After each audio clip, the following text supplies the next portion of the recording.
नारायण नारायण। वास्तव में भगवान ने हमारा निर्माण प्रेम के लिए ही किया है। हमारे मन में ये बात उठती ही नहीं कि कोई मेरा दुख हर ले। यहाँ पर कोई कौन है? परमात्मा। परमात्मा कहता है कि तू एक बार मेरी तरफ देख ले, मैं तेरे सारे दुख संताप चिंता हर लूंगा। ये मांग हमारे जीवन में होनी चाहिए। एक होती है मांग और एक होती है कामना। मांग है परमात्मा की और कामना है संसार की। योग की मांग तीव्र नहीं होती। इसमें बाधा ये है कि हम वो भी करते हैं जो नहीं करना चाहिए। इसलिए असाधन के त्याग से साधन अपने आप होता है। नारायण नारायण नारायण नारायण। ठीक बात।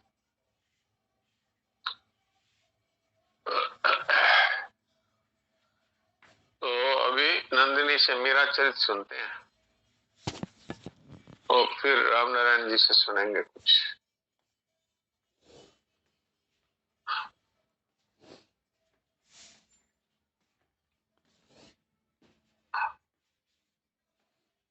नंदिनी जहाँ कल छोड़ा था राम राम, वहां से पेज नंबर 11, जिनके पास मेरा चरित्र है, पेज नंबर 11, शुरू से यह कृष्ण भक्त संत द्वारा प्रदत्त ठाकुर जी, यहाँ से है।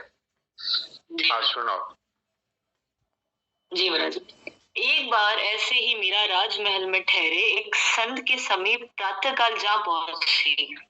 वे उस समय अपने ठाकुर जी की पूजा कर रहे थे। मीरा उन्हें प्रणाम कर कर कुछ दूर बैठकर देखने लगी। महात्मा ने पूजा करके भोग लगाया और मीरा को प्रसाद देते हुए पूछा, क्या नाम है बेटी? मेरा नाम मीरा है बाबूजी। आप ये सब क्या कर रहे थे? मैं पूजा कर रहा था ठाकुर जी की। यही ठाकुर जी हैं? हमारे मंदिर में तो ठाकुर जी बहुत बड़े हैं। यह छोटे ठाकुर जी कौन से हैं? मीरा ने कहा, मैं श्री कृष्ण की पूजा करता हूँ।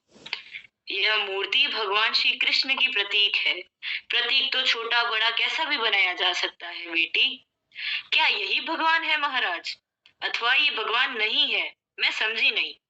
बेटी, भगवान तो सर्वत्र है, वे इस मूर्ति में भी है। जो सर्वत्र है उसका अपनी रुचि के अनुसार कैसा भी प्रतीक बनाकर श्रद्धा अर्पित की जा सकती है।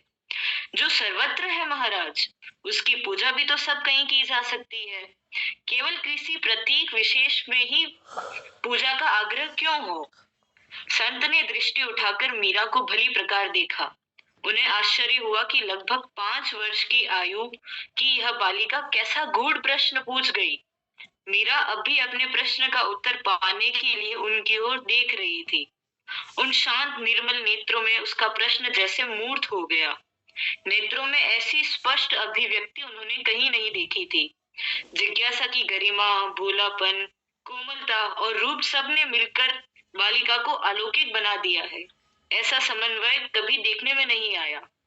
मैंने कोई गलती की महाराज? मीरा ने पूछा। नहीं बेटी, मैं तो तुम्हारी बुद्धि की सूक्ष्मता पर चकित हुआ। सर्वत्र पूजा का निषेध इसलिए है कि प्रत्येक वस्तु और जीव के साथ हमारा अपना व्यवहार रहता है। उन सब के साथ पूर्ण सम्मान का व्यवहार सदा नहीं कर सकते। जैसे आज किसी वृक्ष की हमने पूजा की, कभी उसकी लकड़ी की आवश्यकता होने पर उसे काटना होगा। आज किसी पशु की पूजा की तो कल कदाचित उसे डांटना पड़ेगा। इससे भाव में उपेक्षा आएगी। पूजा किसी की भी करें, एक की ही करनी चाहिए, जिससे इष्ट के प्रति दृढ़ भाव और सम्मान बना रहे। आगे जाकर धारणा ध्यान दृढ़ होने पर कोई बाधा नहीं। सर्वत्र भगवान ही है, ऐसा अनुभव होने लगता है। आरंभ तो प्रतीक से ही करना पड़ता है। यदि यह मूर्ति आप मुझे बख्श दे तो मैं भी उनकी पूजा किया करूंगी। नहीं बेटी, अपने भगवान किसी को नहीं देना चाहिए। वे हमारी साधना के साध्य है। मीरा की आंखें भर आई। निराशा से निश्वास छोड़कर उसने ठाकुर जी की ओर देखा और मन ही मन कहा, यदि तुम स्वयं ही ना आ जाओ तो मैं तुम्हें कहां से पाऊं? कौन ला कर देगा मुझे तुम्हारा प्रतीक? मैं बालिका हूं, मेरी बात कौन सुनेगा, कौन मानेगा? मेरी शक्ति कितनी? बाबूसा को छोड़कर और किसी के पास तो मेरे लिए समय ही नहीं है। तुम ना आओ तो मैं क्या कर सकूंगी? उसकी बड़ी बड़ी आंसू भरी आंखें छलक पड़ी। वह मुंह फेर कर अंतःपुर की ओर चल दी। दूसरे दिन पुनः प्रातःकाल वह उन संत के निवास स्थान पर जा पहुंची। संत पूजा कर रहे थे। उसे आई जानकर एक बार आंख उठाकर उसकी ओर देखा और अपने कार्य में लग गए। मीरा प्रणाम कर कर एक और बैठ गई। पूजा होने पर उसने कल की भांति ही आरती ले धरती पर सिर टेक कर भक्त और भगवान दोनों को प्रणाम किया। तुम ठाकुर जी को पाना चाहती हो ना? संत ने प्रसाद देते हुए कहा। हाँ बाप जी, किंतु ये आपकी साधना के साध्य है, कहते हुए मीरा का कंठ कांप गया। अभी तुम्हारे पास आना चाहते हैं, तुम्हारी साधना के साध्य बनकर रहना चाहते हैं। क्या सच? मीरा आश्चर्य मिश्रित प्रसन्नता से भरकर बोल पड़ी। उसे जैसे अपने कानों पर विश्वास नहीं हुआ। सच पुत्री, रात स्वप्न में इन्होंने मुझसे कहा कि मीरा को दे दो, मैं उनके पास रहूंगा। इनसे बड़ा कौन है? इनके सामने किसी की क्या चले? कहते हुए उनके नेत्र भर आए। भरे कंठ से उन्होंने कहा, पूजा तो तुमने देख ही ली है। पूजा भी क्या बेटी, अपनी ही तरह नहलाना धुलाना, वस्त्र पहनाना और श्रृंगार करना, खिलाना पिलाना, केवल आरती और धूप ही विशेष है। किंतु वे मंत्र जो आप बोले, मुझे तो आते ही नहीं। मंत्रों की आवश्यकता नहीं है बेटी, ये मंत्रों के वश में नहीं रहते। ये तो मन की भाषा समझते हैं। इन्हें वश में करने का केवल एक ही उपाय है कि इनके सन्मुख हृदय खोलकर रख दो।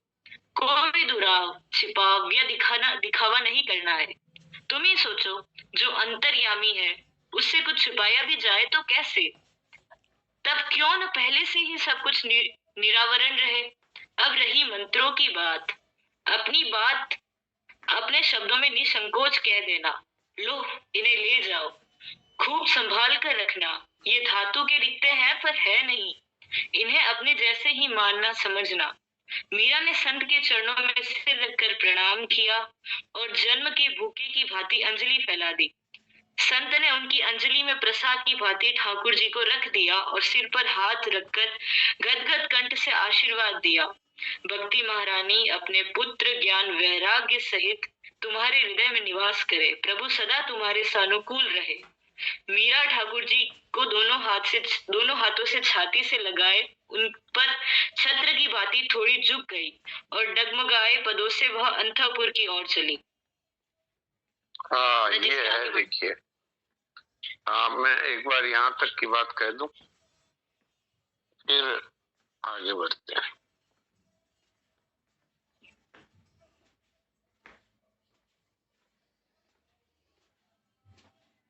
ये हम लोग मीरा चरित पढ़ रहे हैं। ये कल से हमने शुरू किया है। लगभग 10 मिनट इसको पढ़ने का विचार रहता है। इसके विषय में बातचीत और पढ़ना सब। ये मीरा चरित सौभाग्य कुंवरी राणावत, जो इनके ही वंश परंपरा में है, उन्होंने ये लिखा है। बहुत ही भावपूर्ण लिखा है। अब ये मीरा जी छोटी उम्र है, 5-7 वर्ष की उम्र है, और कृष्ण भक्त संत आए हैं उनके राजमहल में।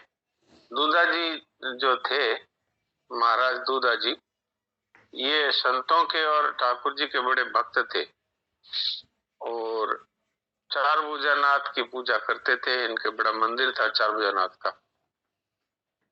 और मीरा है, ये उनके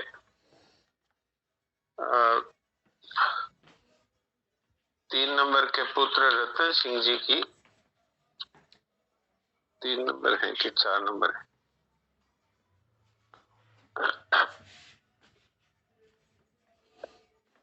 4 नंबर पुत्र। एक नंबर बिरमदेव जी, 2 number Raimal, 3 number रायसल, 4 number Ratan Singh और 5 नंबर पंचायत। ये 4 नंबर पुत्र थे इनके, रतन सिंह जी दूधा जी के पुत्र। उनकी ये बेटी थी। मेड़ता के ये महाराज थे दूधा जी। तो मीरा तो भगवान की गोपिका ही थी, ये तो हम लोगों का उद्धार करने के लिए, सबको भगवान की तरफ लगाने के लिए भारतवर्ष में, मेड़ता में इनका जन्म हुआ।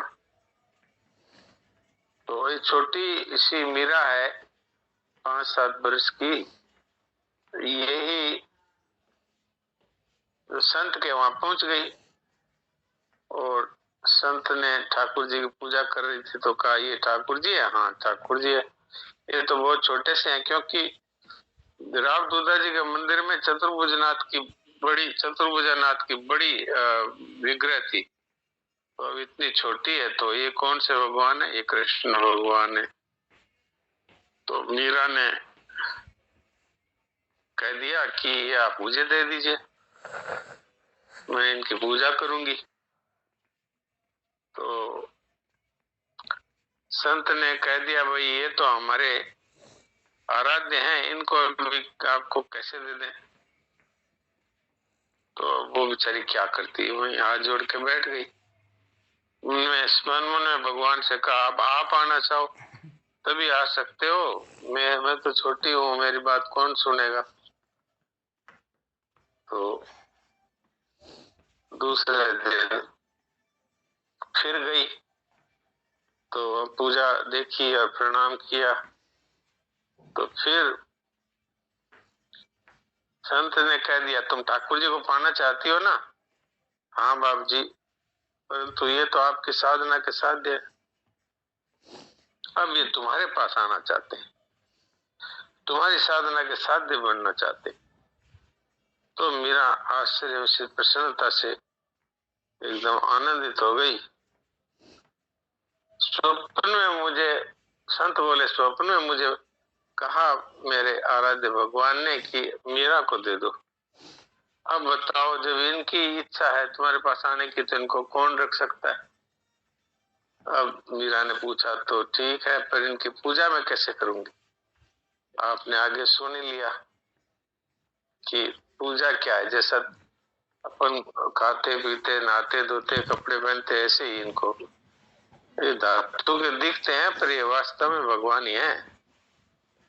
तो प्रणाम करके और भगवान के विग्रह को अपनी छाती से लगा के और मीरा डगमगाते पदों से अपने महल की तरफ चली गई। तो आज का 10 मिनट का समय पूरा हो रहा है, इसलिए कल से ठाकुर जी का लाड चाव और नामकरण ये पढ़ने का विचार है। तो ये बड़ी विचित्र लीला है। जैसे जैसे आप इसको पढ़ेंगे सुनेंगे तो आपको भी आश्चर्य होगा। ये मीराबाई है जो हम लोगों का उद्धार करने के लिए यहाँ आई।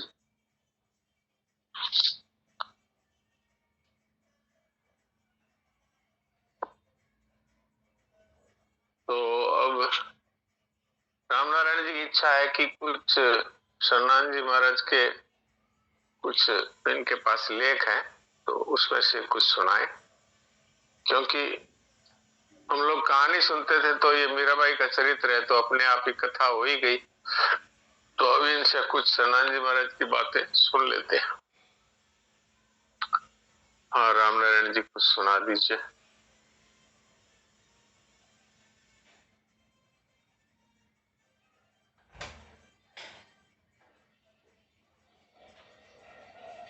आपके यहाँ नेटवर्क की प्रॉब्लम रहती है तो उसको देखते हैं कि वो कौन से कमरे में जाने से वो सही बैठती है। अगर आज सही आता है तो ठीक है, इसी कमरे में रहें, नहीं तो फिर अपने घर में जहां जहां है वहां थोड़ा घूम करके देखें, रोजाना बदले तो कहाँ सबसे अच्छी आवाज आती है, फिर वहीं पे रोजाना बैठा करें। हाँ सुनाइए। ठीक। अच्छा अभी तो आवाज आ रही है, सुनाइए। क्या सुना रहे हैं? प्रभु के नाते शरणानंद जी महाराज के सुना रहा हूँ, उसको शरणानंद जी महाराज। हाँ सुनाइए। प्रभु के नाते की हुई हर प्रवृत्ति पूजा भक्ति है, जो इसका हेडिंग है। प्रभु के नाते की हुई हर प्रवृत्ति पूजा भक्ति है। पूजा भक्ति है। प्रभु के नाते की हुई हर प्रवृत्ति पूजा भक्ति है। ईश्वर सब में है। मैं जो कुछ भी करता हूँ उस सबको ईश्वर देखते हैं। जो ऐसा अनुभव करता है उसका व्यवहार भक्ति में बनता है। ईश्वर सब में है, मैं जो कुछ भी करता हूँ उस सबको ईश्वर देखते हैं। जो ऐसा अनुभव करता है उसका प्रत्येक व्यवहार भक्ति में बनता है। जिसका व्यवहार शुद्ध है, जहाँ बैठा है वही भक्ति करता है और वह उसका मंदिर है।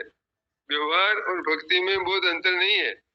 अमुक समय व्यवहार का है ऐसा विभाजन नहीं करना। बहुत से लौकिक कार्यों से विश्राम लेने के बाद जो भी समय मिले उसमें भक्ति करना मर्यादा भक्ति की जाती है। केवल अपने लिए ही कार्य करो ये पाप है। घर के मनुष्यों के लिए काम करो ये व्यवहार है और परमात्मा के लिए काम करो ये भक्ति है। अच्छा, ये बात है। एक बार फिर पढ़ दीजिए। केवल अपने लिए ही कार्य करो ये पाप है। पाप है, अच्छा, केवल अपने लिए। और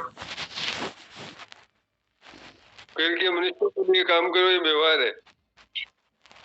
किसके लिए? और घर के मनुष्यों के लिए काम करो ये व्यवहार है और परमात्मा के लिए काम करो ये भक्ति है। परमात्मा के लिए करो ये भक्ति है। अच्छा, ठीक है।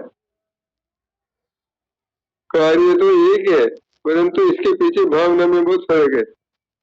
महत्व क्रिया का नहीं है, इसके पीछे हेतु क्या है, भावना क्या है, ये ज्यादा महत्वपूर्ण है।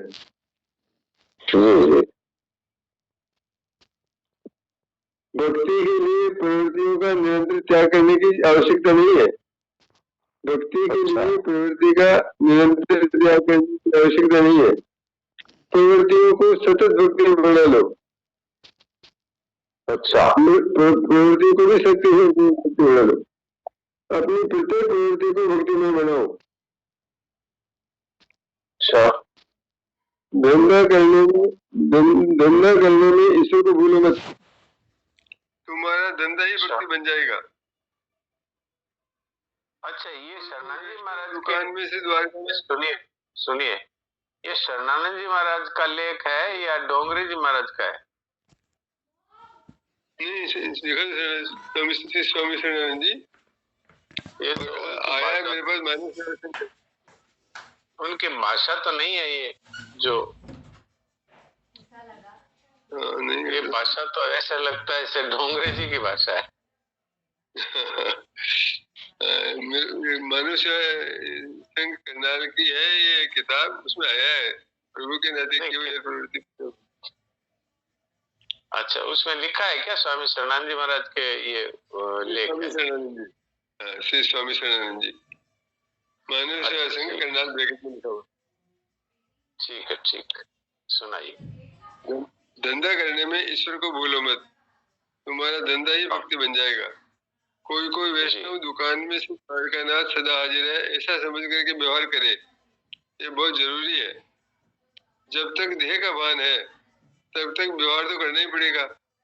व्यवहार करो, परंतु व्यवहार करते करते परमात्मा सब में विराजमान है, ये कभी मत भूलना। व्यवहार में अपने धर्म को मत छोड़ो। अच्छा, ठीक है, बहुत अच्छा, बहुत अच्छी बात। ये भाषा है ना, शरणानंद जी की भाषा नहीं है ये भाषा डोंगरे जी की भाषा है। धंधा इस तरह के शब्द कभी भी शरणानंद जी महाराज नहीं बोलते।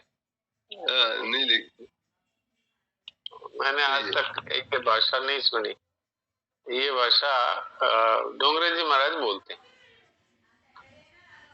तो मेरा ये कहना है कि आप शरणानंद जी महाराज के पत्रों की पुस्तक है पाथेय, तो उसमें से आप अगर आपके पास है तो उसमें से एक पत्र आप रोज पढ़ दिया करो, तो उसमें क्या अलग अलग भाव आ जाएंगे। पाथेय है क्या आपके पास? नहीं, दूसरा एक है, उसमें स्वामी शरणानंद जी महाराज लिखा है संत पत्रावली है क्या? नहीं। अच्छा, 6 सेवा सेवाएं हैं। विश्व सेवा, समाज सेवा, परिवार सेवा, मिले हुए शरीर की सेवा और प्रभु की सेवा। इसमें स्वामी शरणानंद जी लिखा है, विश्व सेवा हमारी बुराई रहित होने से बढ़ेगी। हाँ, ये शरणानंद जी महाराज की भाषा है। विश्व सेवा हमारी बुराई रहित होने से बढ़ेगी, क्योंकि किसी को बुराई पसंद नहीं है। बुराई रहित होते ही भलाई स्वतः होने लगती है। ये है शरणानंद जी महाराज की भाषा। दूसरा है समाज सेवा। प्राप्त सामर्थ्य, वस्तु और योग्यता को समाज की भलाई में लगाने से बढ़ेगी समाज सेवा।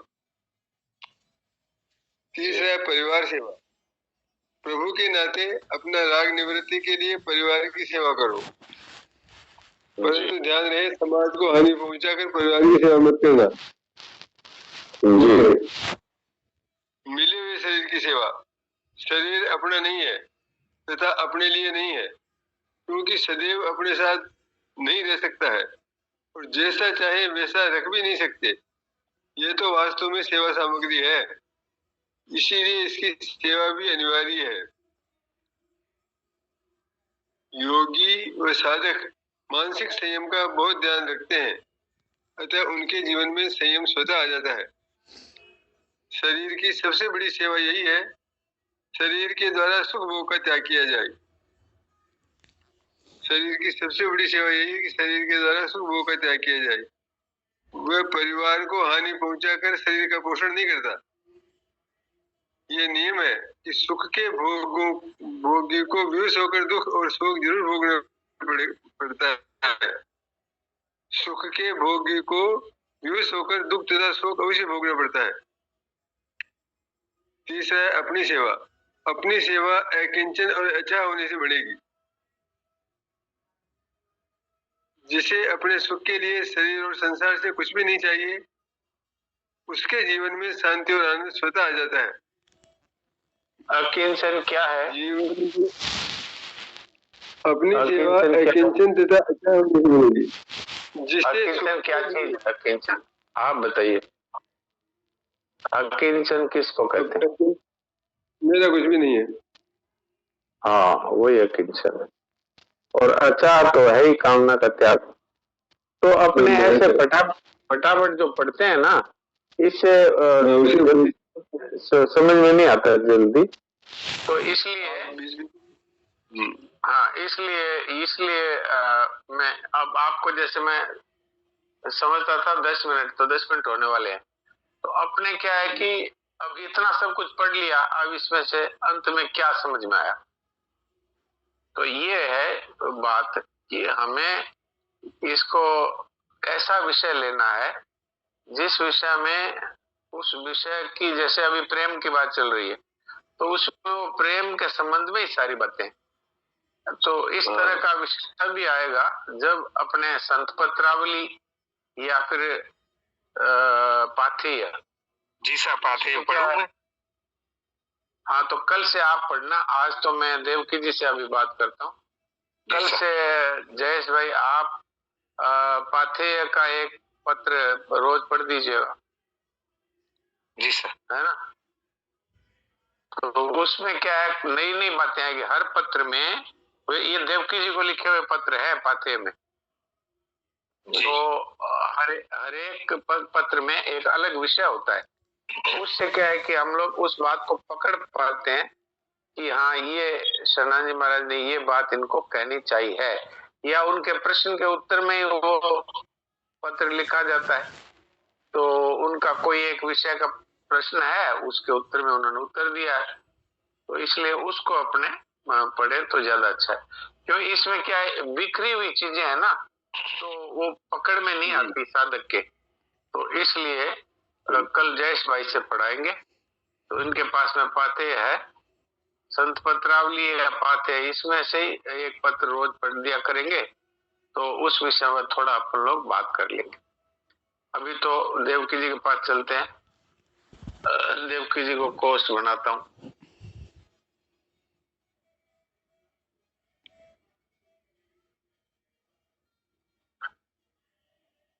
हाँ देवकी जी, सुना दीजिए कुछ।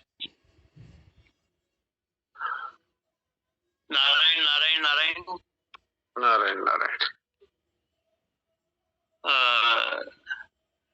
प्रेम का प्रतीक है, इस पे बात हम आपको क्या बताएं। वे देखते हैं कि इस मनुष्य का कौन सा संकल्प ऐसा है जिसकी अपूर्ति से वह पीड़ित है जी। उस को अनायास ही वे पूरा कर देते हैं। हाँ जी। वे यह देखते हैं कि संकल्प पूर्ति के सुख में वह मेरे महत्व को भूलने लगा है।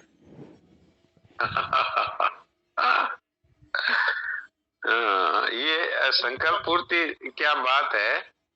देखिए इसमें मूल बात क्या आई है, जैसे माँ है ना, वो अपने छोटे बच्चे को वो खिलौना मांगता है, आज मुझे एक कार चाहिए, बैटरी वाली कार चाहिए, तो माँ उसको दिला देती है।